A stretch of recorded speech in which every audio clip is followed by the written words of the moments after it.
Intermittent fasting, is it all hype or does it really work? Well, I'm gonna tell you about my experience. I've played around with intermittent fasting and several different types of fasting ever since back in about 2015, 2016 or so. So I, have played with this. I'll give you my experience and I'll tell you what I think at the end of the video as to who it applies to, why it works or why it may not work, and some of the different things that you should be careful with if you are planning on doing intermittent fasting. If you don't know who I am, my name's Eddie Roselle. I lost over 125 pounds back in 2002. I've kept that weight off for almost 23 years now. And now I work with entrepreneurs, executives, moms, dads, busy people, busy professional. I take the complexity out of weight loss, out of fat loss. I help people lose 20 to 25 pounds in 90 days. Interested in learning more? There's a link in the description. Let's get into the video though. This is why we're here. So intermittent fasting. The first thing I want to do is I want to talk about really what it is, okay? Because there's a couple of different types of intermittent fasting. Most people have already tried this. And even if you may not even realize that you're doing it, you might be doing it by mistake. If you're skipping breakfast or if you're skipping, a meal here and there. Really what intermittent fasting is essentially decreasing your window of eating time. So the most popular intermittent fasting protocol, I guess, is something called a 16-8 intermittent fasting. So what that means is you're fasting for 16 hours and you're only eating for about 8 hours. And there's just different varieties of that. So it might be you're fasting for 17 or 15 hours, or you get it, anywhere between 14 to 16 hours, and then you're eating throughout that other time. Now, the easiest way that I've seen to do this, okay, and the way that I have always done it is think about when you go to sleep, you're naturally fasting because you're not gonna wake up in the middle of the night and eat something. Usually people don't. If you're doing that, you have other problems. But you're naturally fasting for probably 6 to 8 hours, depending on how long you sleep, right? So if you're trying to do the basic 16-8 method where you're fasting for 16 hours and then your eating window is 8 hours, then what I've found that's easy is skipping breakfast. Now, I'm typically not that hungry in the morning, so I'll tell you about my experience with intermittent fasting. I'm not that hungry in the morning, so it's easier for me to just have black coffee. I typically don't have milk or sugar in my coffee. Sometimes I'll do a little milk and do a cappuccino, but if I know I'm intermittent fasting, then I might cut out the milk and I'll just do black coffee.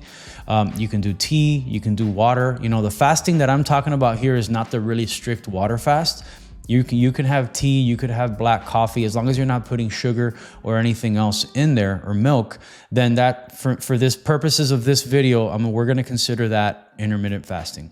Now, there's another kind of intermittent fasting aside from that. So this 16-8 is something that you do every day. You basically skip a meal, and I'll go into details in a second.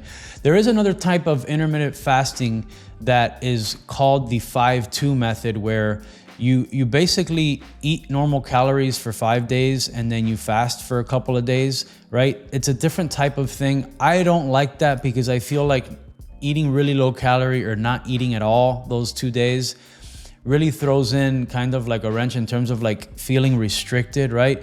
If you're eating regular for 5 days and all of a sudden for 2 days you have to lower your calories to 500 calories or even less than that, it just feels really restrictive. And for me, it just was never something that was realistic. It wasn't something I was gonna be excited to do.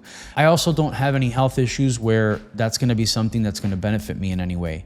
I'm gonna show you some studies. I'm gonna talk about some studies that I pulled up here when I was preparing for this video, so I can kind of give you some background on anything that I say so you know it's backed by studies. But I did intermittent fasting. Sometimes I still do it and it works really well.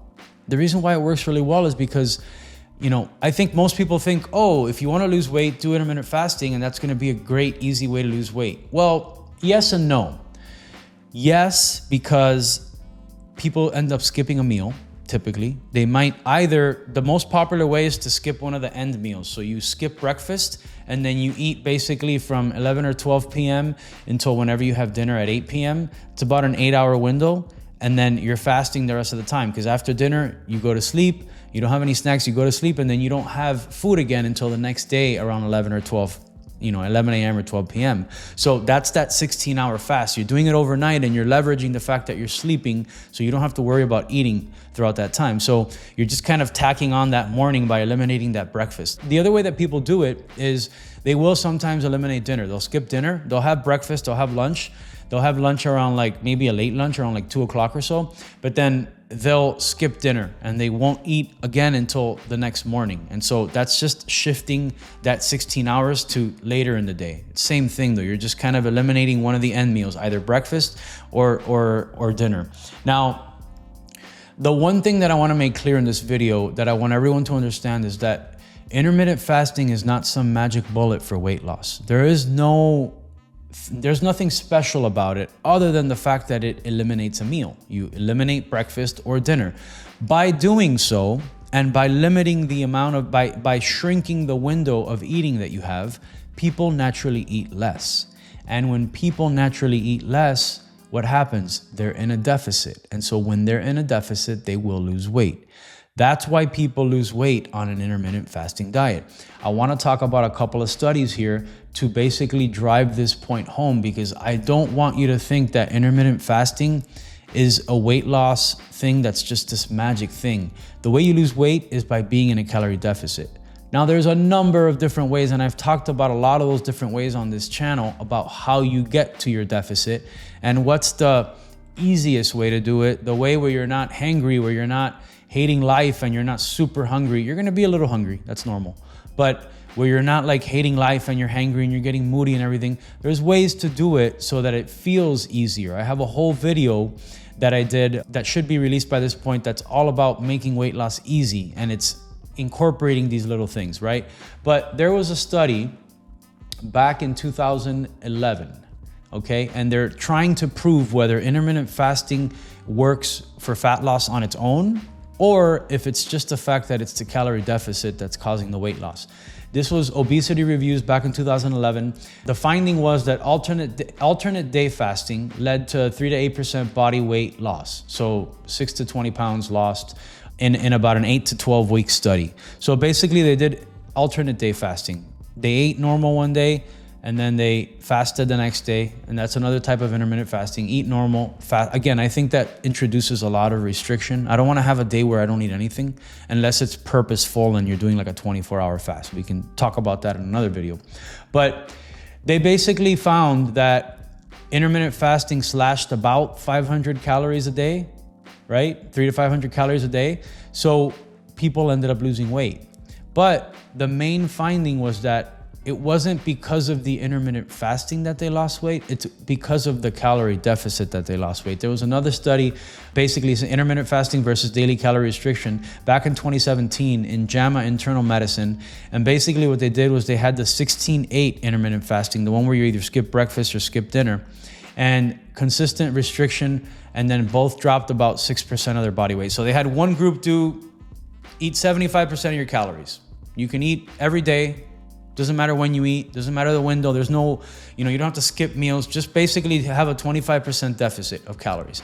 And then the other group was the intermittent fasting group, where they said, you guys are gonna have also a 25% deficit, but it's not gonna be every day. We're just gonna shorten your eating window. They both equated calories. So both groups ate the same amount of calories and both groups lost the same amount of weight, which tells you that calorie restriction, if you want to eat a little less every day, is the same thing and just as effective as intermittent fasting if you want to just skip a couple meals, because it'll help you eat a little less every day. Now, what does that mean? That means that's a good thing. A lot of people look at this and I might get comments here that say, no, intermittent fasting is magic. I tried it and I lost weight. You lost weight because you're in a calorie deficit. And the reason why this is good news is because it gives you the freedom to choose. I can choose whether I want to have breakfast or not.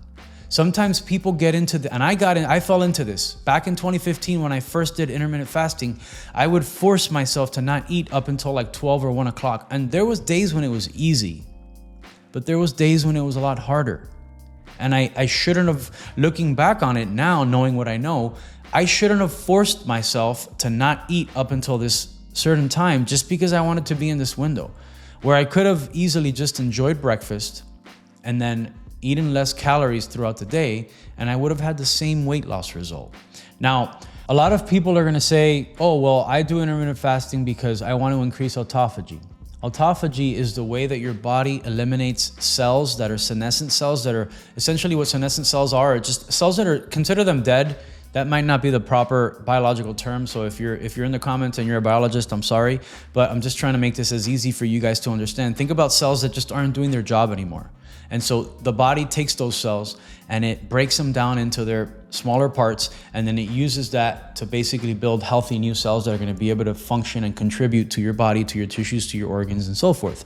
And so that process can be kind of upregulated, but they've shown studies now that the upregulation of autophagy doesn't happen until about a 2 to 3 day fast. So you're talking about looking at 72 hours of fasting for 3 days.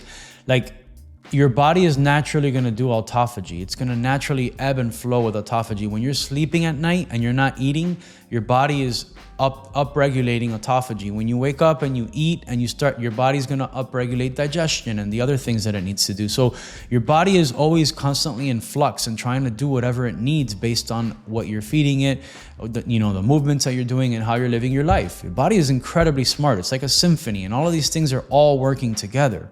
So you're not going to increase autophagy by doing intermittent fasting. It's just not enough of a fasting window for you to have a meaningful upregulation in autophagy. So if you're thinking autophagy and you're thinking, I'm doing this just because I want to make myself healthier for longevity, that's not really a good reason to do it. Now, look, if it comes naturally to you, I can tell you that when I intermittent fast, sometimes I feel clearer in the morning in terms of I can get more work done. If I have breakfast with a lot of carbs, I feel like it kind of weighs me down. I'm not able to do as much work as effectively. I'm not able to focus as well. So a lot of people will do intermittent fasting and skip breakfast because it's like, you know what?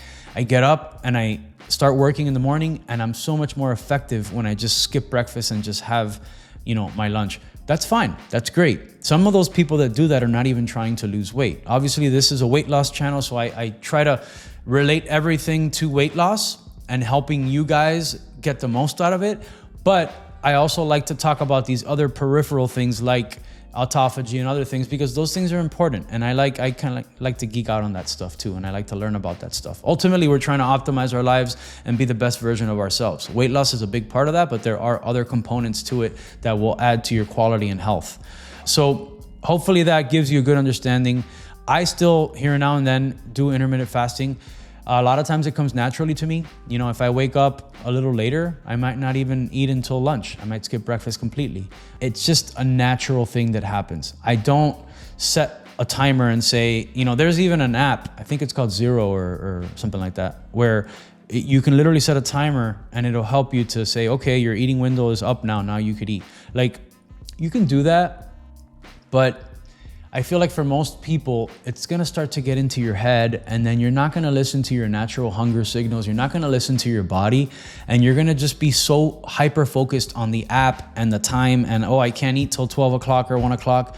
And then that in itself is counterproductive to you listening to your body and listening to your hunger signals and giving your body what it needs. So there's always a fine balance there between trying to do something but then also listening to your body. With that said, the conclusion and the main point that I wanted to get across in this video is that I think intermittent fasting is a great tool in the tool belt. I say this a lot. When I talk about diets, keto, paleo, Mediterranean, all these different things, carnivore, these are all tools in a big tool belt. And if you're trying to lose weight and you've got a big tool belt, you can take out and use any of those tools that you want at any point in time, but you don't have to stick to it for a lifetime. These are just tools.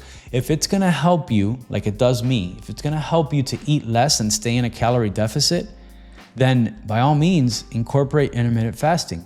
You don't have to be militant about it, but you can incorporate intermittent fasting without a problem, and it might very well help you.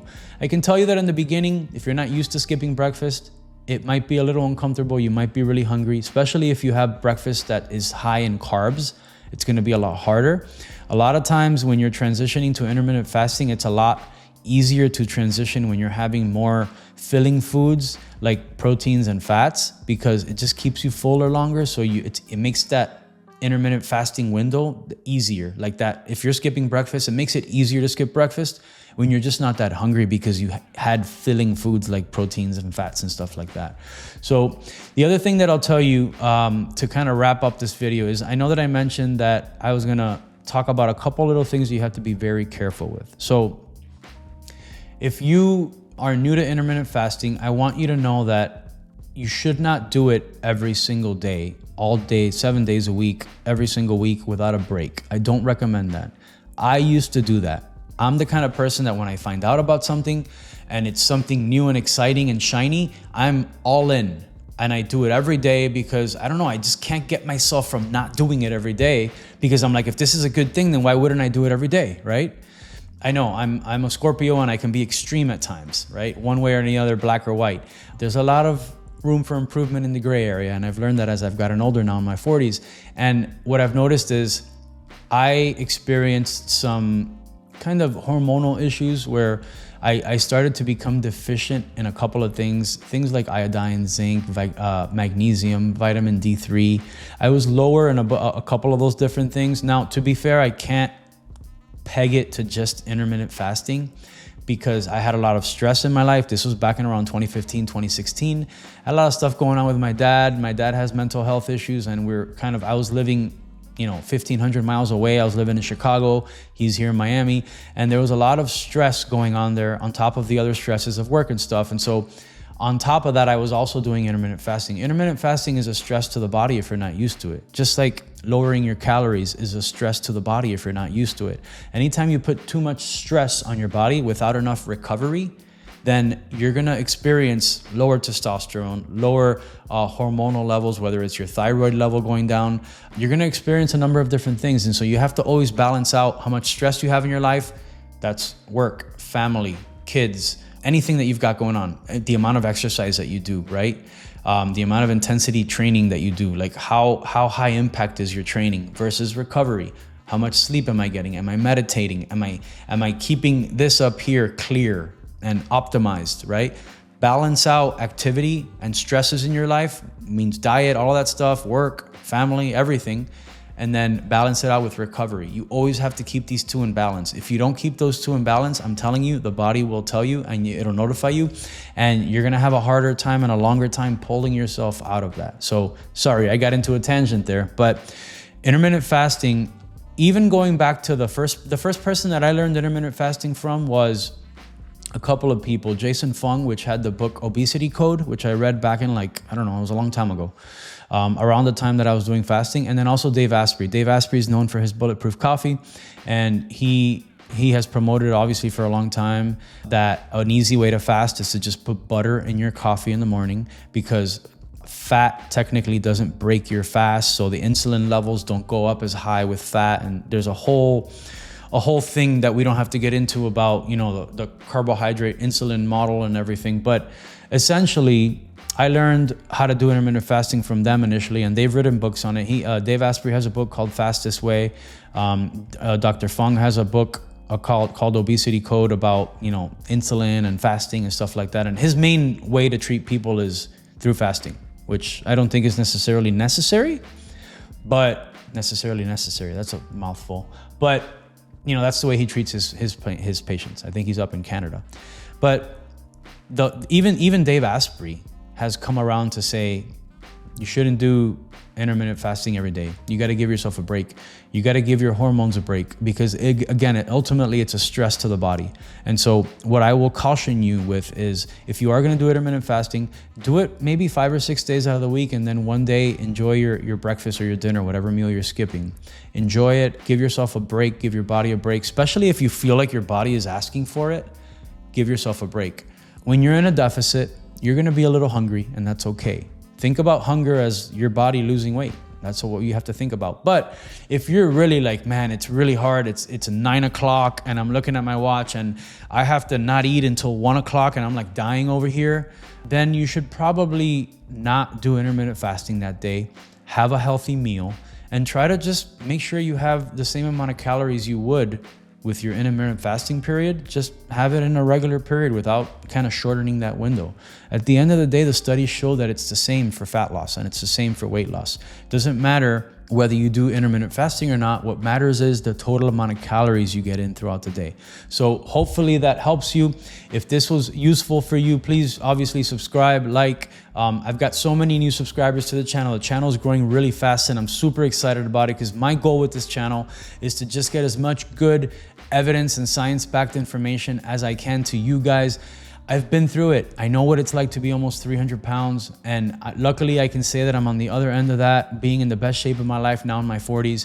But then I also work with people. I work with people that are in their mid-30s, 40s. Most of the people that I work with are about 35 or older, even people up into their 60s. And these are people that run busy lives. They're entrepreneurs, executives, like I said before, moms, dads. They have families that they have to take care of, kids. And so they're busy and they need to take the complexity out of their lives so that they can just implement things that are proven, that work, and that are easy to implement. So again, I know I mentioned it in the beginning. If coaching is something that you're interested in, there's a link in the description where you can get a little information on that.